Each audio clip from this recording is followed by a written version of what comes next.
Very good morning, dear students. So today our topic is preparation from monocarboxylic acids. So actually we are discussing the preparation of alkanes. तो alkanes को prepare हम कैसे करेंगे? दूसरी method जो है इसमें हम करते हैं preparation from monocarboxylic acids. So in this reaction, the alkanes can be prepared by decarboxylation reaction. That is, decarboxylation means removal of carbon dioxide.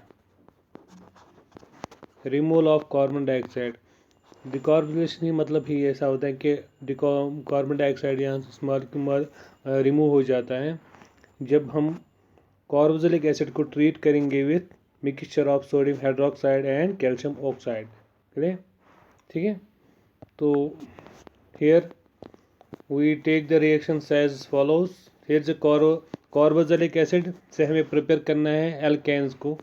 तो first we will see here that carboxylic acid को treat करेंगे sodium hydroxide से in presence of calcium oxide और mixture of sodium hydroxide and calcium oxide.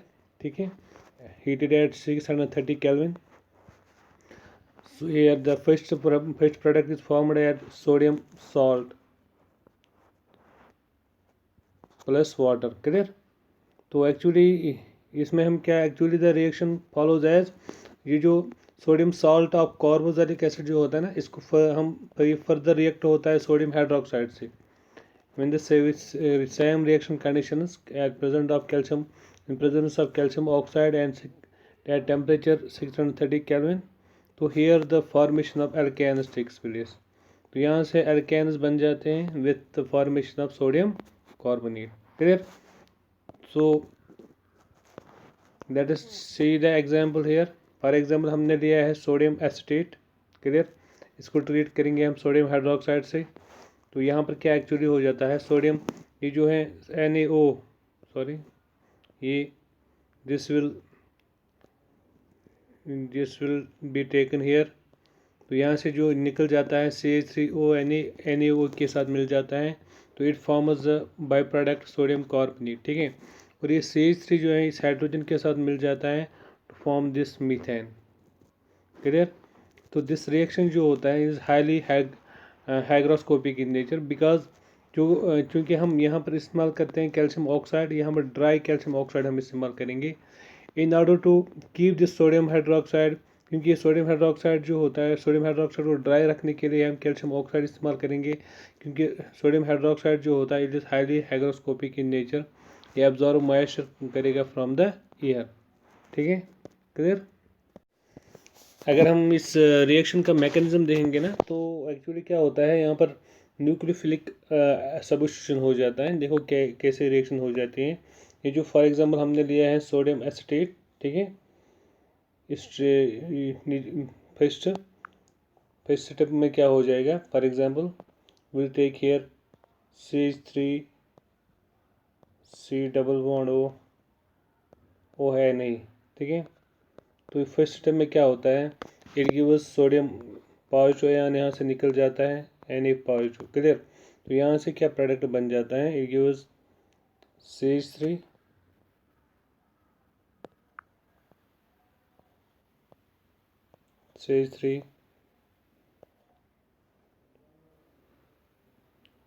C double bond O negative. Clear.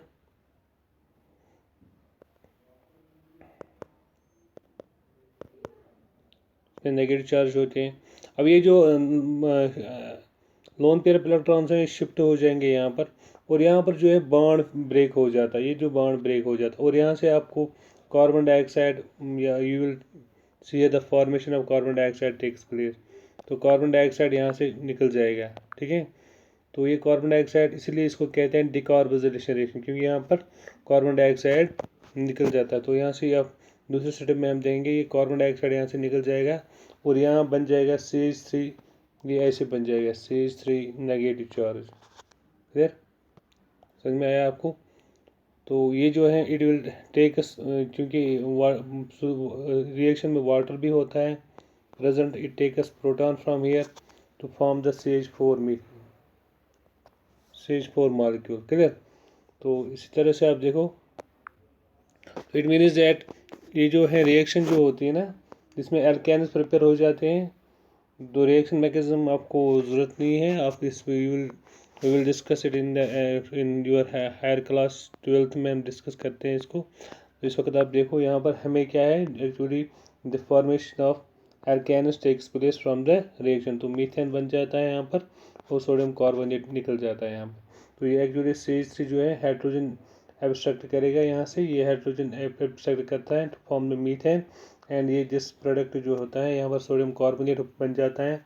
जिस sodium carbonate जो होता है actually यहाँ से जो है कार्बन डाइऑक्साइड निकल जाता है, कार्बन डाइऑक्साइड निकल जाएगा और सोडियम पॉजिटिव निकल जाता है। ठीक है, क्लियर।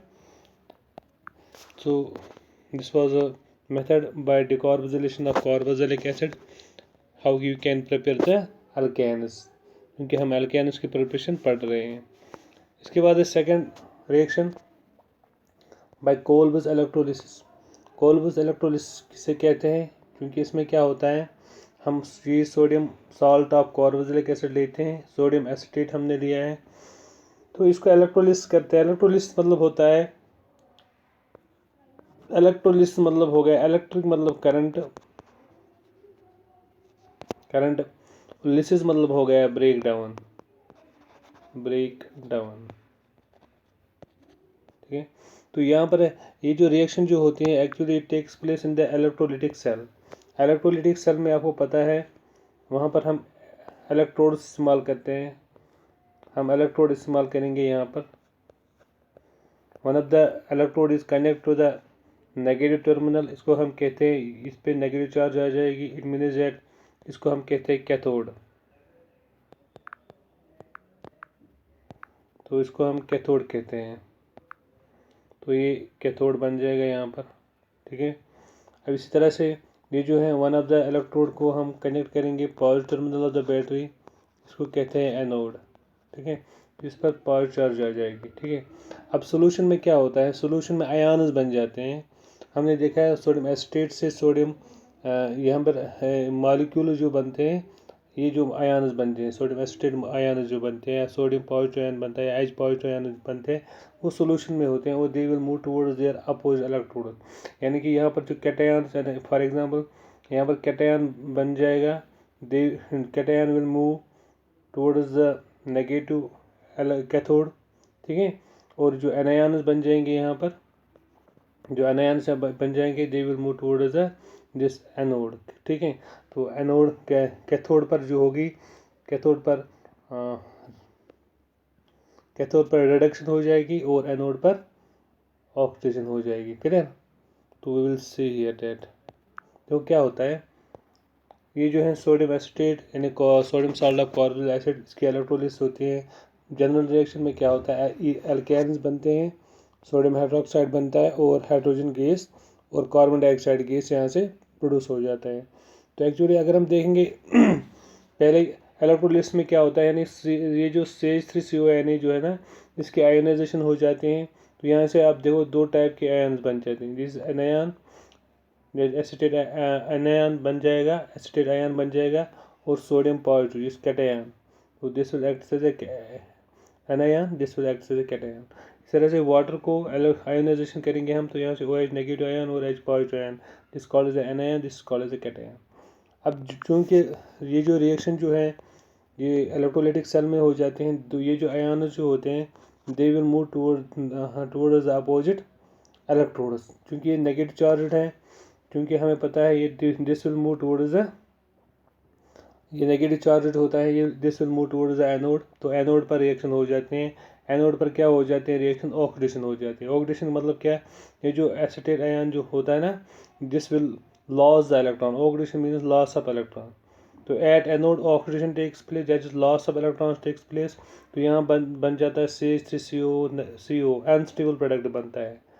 इससे फिर क्या होता है, यहाँ से कार्बन डाइऑक्साइड गैस निकल जाता है।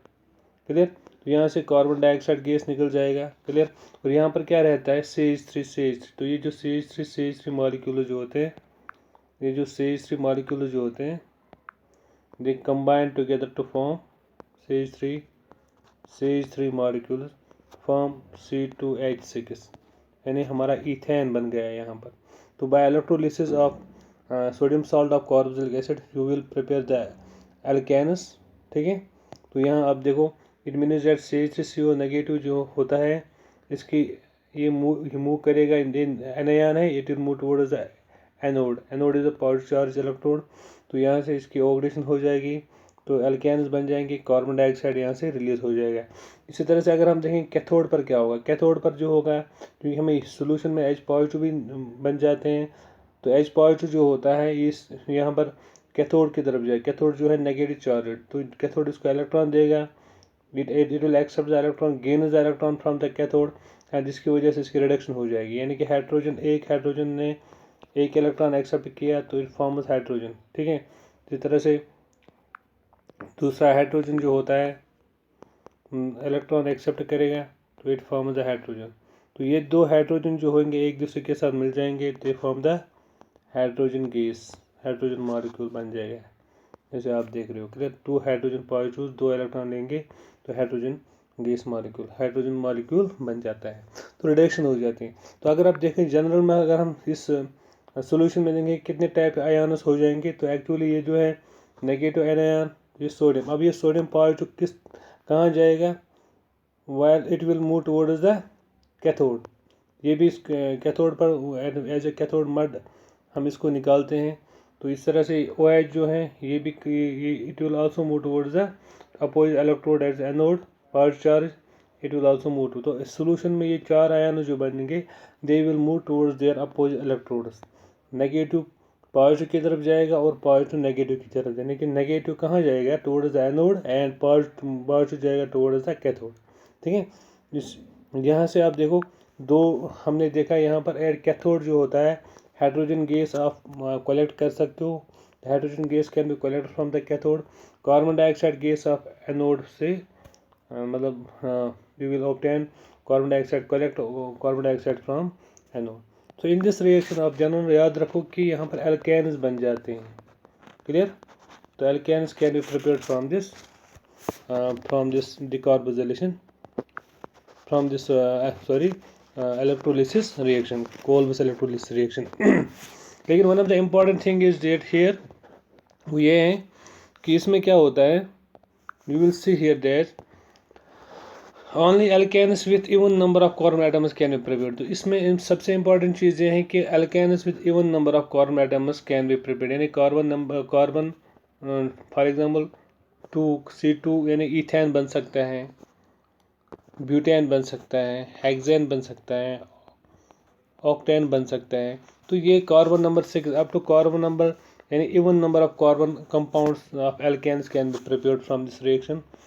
Odd number of carbon atoms, carbon ये जो कंपाउंड्स नहीं बन जाएंगे एल्केन के। क्लियर, ठीक। और सबसे इम्पोर्टेंट चीज़ ये है कि इसमें जो है methane can not be prepared, methane आप इससे प्रिपेयर नहीं कर सकते हो क्योंकि मीथेन जो है it is odd number of carbon atoms, तो मीथेन नहीं बना सकते हो आप। Even you can not prepare propane, क्योंकि प्रोपेन में कार्बन 3 होते हैं, तो प्रोपेन भी आप नहीं बना सकते हो। ठीक है, तो आप you can only prepare the even number of carbon atoms जो कंपाउंड एल्केन में होंगे उससे वही आप इसमें प्रिपेयर कर सकते हो बाय कोल्बस इलेक्ट्रोलिसिस। तो this is one of the important thing जो आपके कॉम्पिटिटिव एग्जाम्स में भी पूछा जाता है। ठीक है, इसके बाद क्या है इसके बाद सेकंड टॉपिक जो है that is physical properties of alkanes. अब एल्केन्स जो है इनकी फिजिकल प्रॉपर्टी क्या होती है, फिजिकल प्रॉपर्टीज ऑफ एल्केन्स।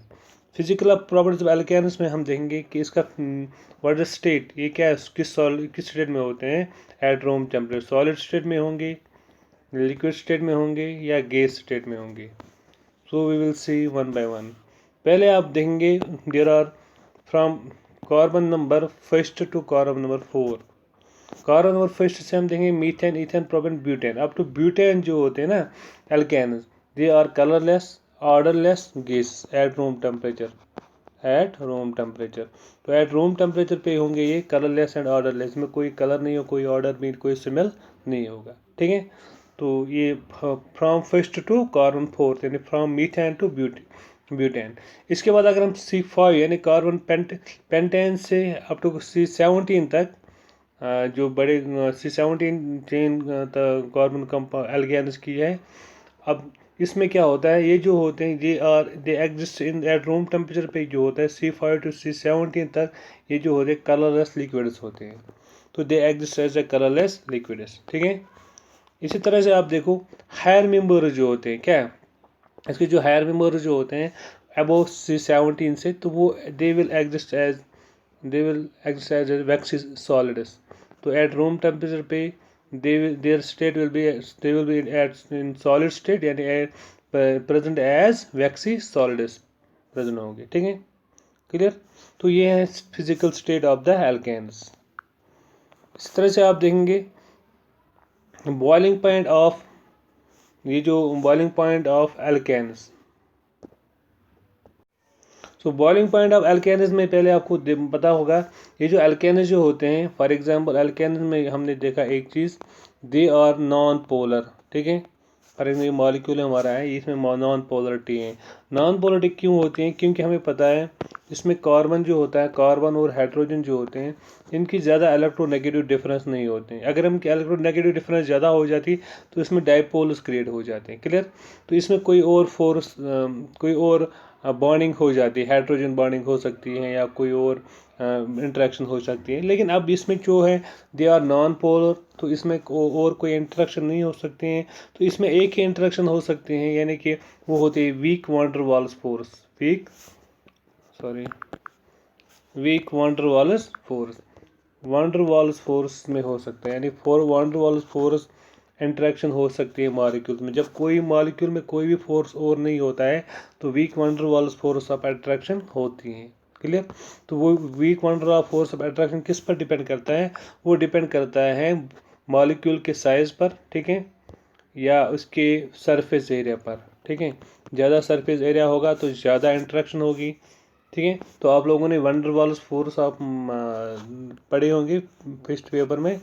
तो जिसमें क्या होता है, मॉलिक्यूल्स जो है इंटरेक्ट करेंगे, उनकी जो ये फोर्स होता है जिससे very weak wonder force of attraction होती है मॉलिक्यूल के दरमियान। क्योंकि बॉइलिंग पॉइंट जो होता है, the boiling point depends upon कि इन मॉलिक्यूल, फॉर एग्जाम्पल यहाँ पर एक मॉलिक्यूल है, यहाँ पर मॉलिक्यूल है, इनके दरमियान अब वीक इंटरेक्शन है, वीक फोर्स है, ठीक है।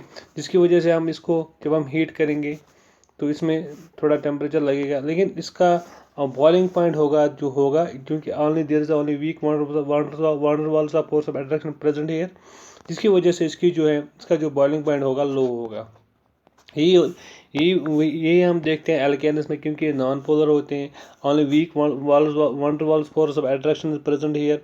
तो इसमें क्या होता है, they have low boiling point, ठीक है, but boiling point increases. For example अगर हम देखेंगे मीथेन से ईथेन से प्रोपेन, तो जितना number of carbon atoms increase आप करोगे उतना साइज आपका ज़्यादा बढ़ जाएगा, सरफेस एरिया ज़्यादा बढ़ जाएगा, जिसकी वजह से जब हम जाते हैं, जब when we compare from low members to higher members, जब हायर मेंबर्स की बात करेंगे उसमें क्या होगा, उसमें साइज ज़्यादा हो जाएगा, और जितने आप CH2 इंक्रीज करते जाओगे इस एल्केन चेन में, उतना ही उसमें बॉइलिंग पॉइंट जो होगा इंक्रीज हो जाएगा with the increase in CH2, clear. तो ये है फर्स्ट। अगर हम लॉन्ग चेन्स की, स्ट्रेट लॉन्ग चेन्स की बात करेंगे, तो इसमें क्या होता है, स्ट्रेट लॉन्ग चेन में हमने देखा है देयर बॉइलिंग पॉइंट जो है इंक्रीज हो जाएगा with the increase in molecular size, ठीक है। अब और एक इम्पॉर्टेंट चीज़ ये है, जब अगर हम किसी ब्रांचेड आइसोमर की बात करेंगे, ब्रांचेड आइसोमर क्या होता है, अगर फॉर एग्जांपल हमारे पास कोई एल्केन चेन है, ये देखो ये हमारी एल्केन चेन है, इसमें क्या होती है, इसमें ब्रांचिंग आ जाएगी, यहाँ से ब्रांचिंग आएगी, यहाँ से ब्रांचिंग आएगी, यहाँ से ऊपर से ब्रांचिंग। तो इससे ब्रांचिंग की वजह से क्या होगा, अगर हम देखते हैं ना ब्रांचेड आइसोमर और नॉर्मल एल्केन की बात करेंगे ना, अगर फॉर एग्जांपल ये जो ब्रांचेड आइसोमर जो होता है, इसमें क्या हो जाता है, इसमें सरफेस एरिया जो होता है वो कम हो जाता है, क्योंकि देखो अब इसकी लेंथ कम हो गई है, जिसकी वजह से इसका सरफेस एरिया भी कम हो गया है।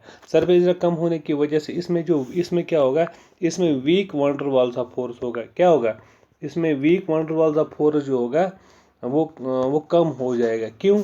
ड्यू टू बॉन्डिंग, क्योंकि weak van der Waals force of attraction ही ओनली रेस्पॉन्सिबल है इसके इंट्रैक्शन के लिए। तो ये जो weak van der Waals force of attraction जो होगा ये भी डिक्रीज हो जाएगा। किसकी वजह से? Because of branching. तो आप याद रखोगे कि ब्रांचिंग की वजह से क्या होता है, ब्रांचिंग की वजह से क्यों होता है, इसका जो है बॉइलिंग पॉइंट डिक्रीज हो जाएगा। तो आप you will in short you may remember that with the increase in branching with the increase in branching with the increase in branching of hydrocarbon यानी कि एल्केन्स की बात अगर हम करेंगे, इसमें जो है बॉइलिंग पॉइंट जो होता है डिक्रीज हो जाएगा। ठीक है, as compare to normal chain. तो आप ये this is one of the important point you must remember. ठीक है, इसके बाद देखते हैं, इसके बाद है हमारा जो है थर्ड पॉइंट है, दैट इज मेल्टिंग पॉइंट। अब मेल्टिंग पॉइंट यानी कि किस टेम्परेचर पे ये मेल्ट हो जाएंगे, यानी एल्केन्स किस टेम्परेचर पे मेल्ट होंगे। देखिए ये भी डिपेंड करेगा मॉलिक्यूल का साइज जो है, मॉलिक्यूल का स्ट्रक्चर है, इस पर डिपेंड करेगा। क्यों? अब मेल्टिंग पॉइंट जब हमने देखा है कि molecules with odd number of carbon atoms, जिसमें जो इसमें क्या होता है सिमेट्रिकल होते हैं ये। ठीक है ना, जब हम जिगजैग स्ट्रक्चर देखेंगे ना, ये जो एल्केन्स का जो odd number of carbon atoms जो होंगे इनमें सिमेट्रिकल नेचर होगा, जिसकी वजह से क्या होगा, they will fit into the crystal and have high melting point. और जिन मॉलिक्यूल्स में even number of carbon atoms होंगे उनमें क्या होगा, लो सिमेट्री होती है। क्या होती है लो सिमेट्री? मतलब लो सिमेट्री जब हो जाएंगी तो वो क्रिस्टल लैटिस में फिट नहीं होते, क्योंकि आप लोगों ने क्रिस्टल लैटिस के बारे में भी नहीं पढ़ा है। ये जो आपके हायर क्लास में होते हैं, तो क्रिस्टल लैटिस क्या होगा मैं आपको थोड़ा समझा दूंगा।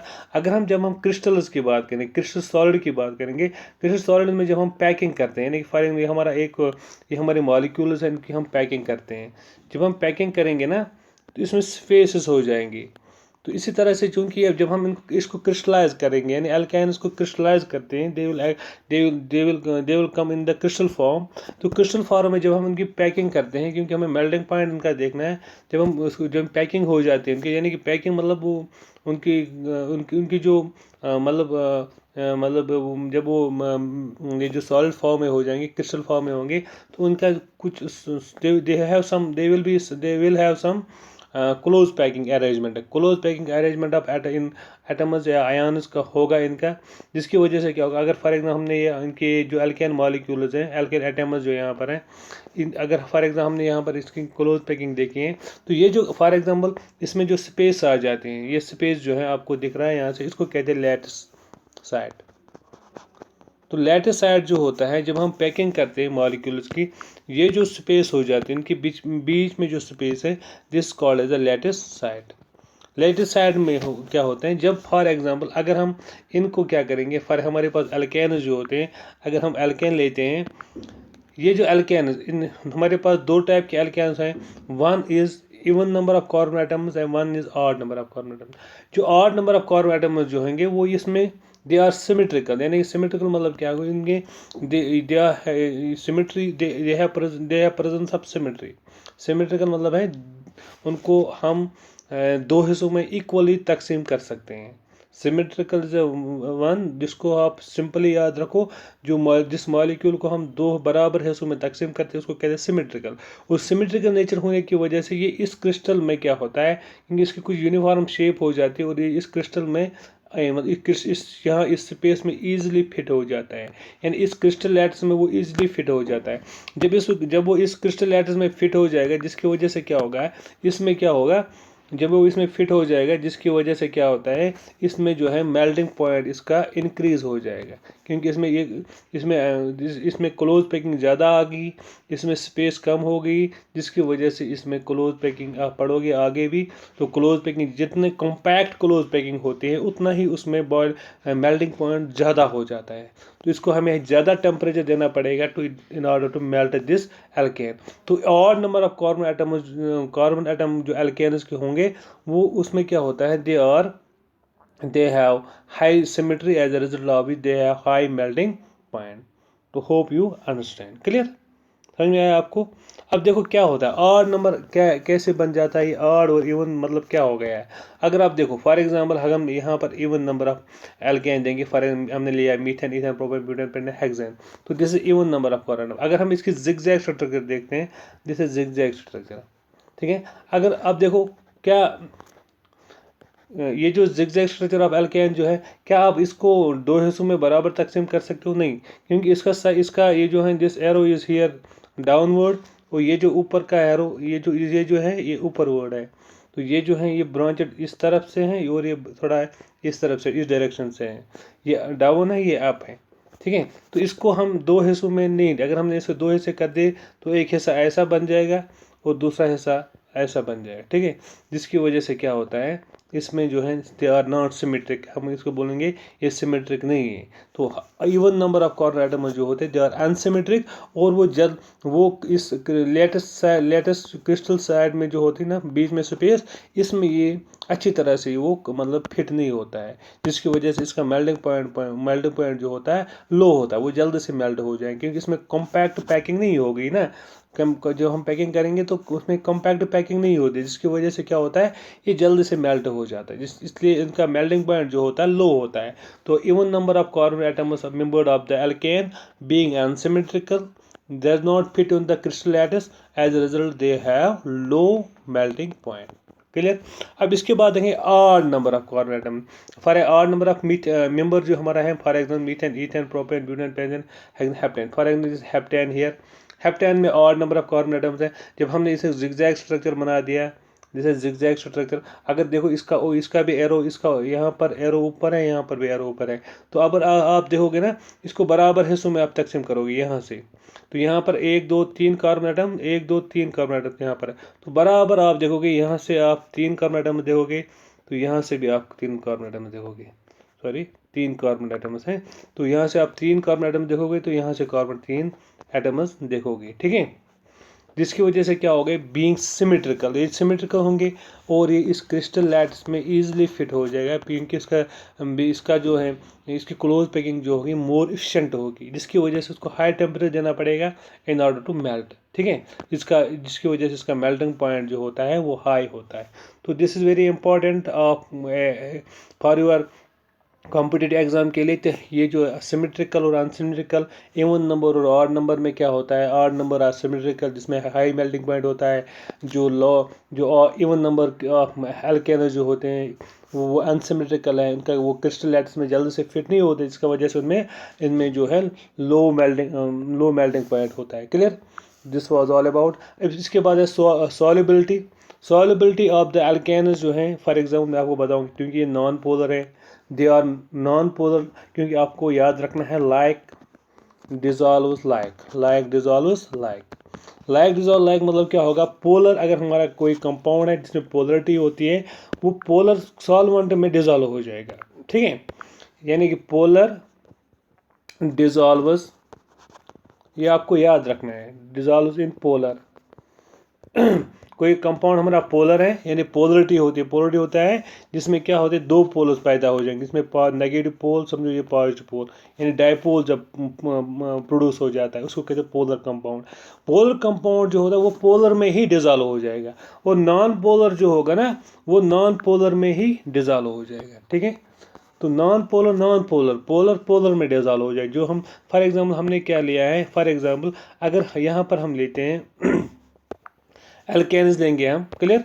एल्केन में हमने for methane, ethane, propane, butane जो भी आप ले लो, आप पानी में इसको डिजॉल्व करोगे। अब पानी क्या है, वाटर जो होता है, water is actually polar compound. Polar क्यों है, क्योंकि अगर हम देखें ऑक्सीजन इलेक्ट्रॉन नेगेटिव है, जिस पर इलेक्ट्रॉन थोड़ा स्लाइटली नेगेटिव चार्ज आ जाएगी, और हाइड्रोजन जो है इलेक्ट्रॉन पॉजिटिव, इस पर थोड़ा पॉजिटिव चार्ज आ जाएगी, इसको कहते हैं पोलरिटी। क्यों, यहाँ पर आगे देखो, यहाँ पर डायपोल क्रिएट हो जाएगा, पॉजिटिव सेंटर नेगेटिव सेंटर, जिसकी वजह से अब ये एल्केन जो होंगे ये इनमें तो कोई पोलरिटी नहीं है, ये अब इसमें डिजॉल्व नहीं हो जाएगी, क्योंकि यहाँ पर कोई पॉजिटिव नेगेटिव इंट्रैक्शन तो नहीं हो जाएगी, कोई हाइड्रोजन बॉन्डिंग नहीं हो जाएगी, जिसकी वजह से इनका जो है बॉइलिंग पॉइंट जो होता है low, sorry they does not dissolve in this water में ये डिजॉल्व नहीं होते हैं। कौन, अल्केनस वाटर में डिज़ोल्व नहीं होते, जो यानी कि सॉल्युबिलिटी ऑफ अल्केनस वाटर में नहीं है, यानी they are not soluble in the water. तो आपको ये याद रखना, बिकॉज वाटर जो होता है पोलर है और अल्केनस जो है नॉन पोलर है,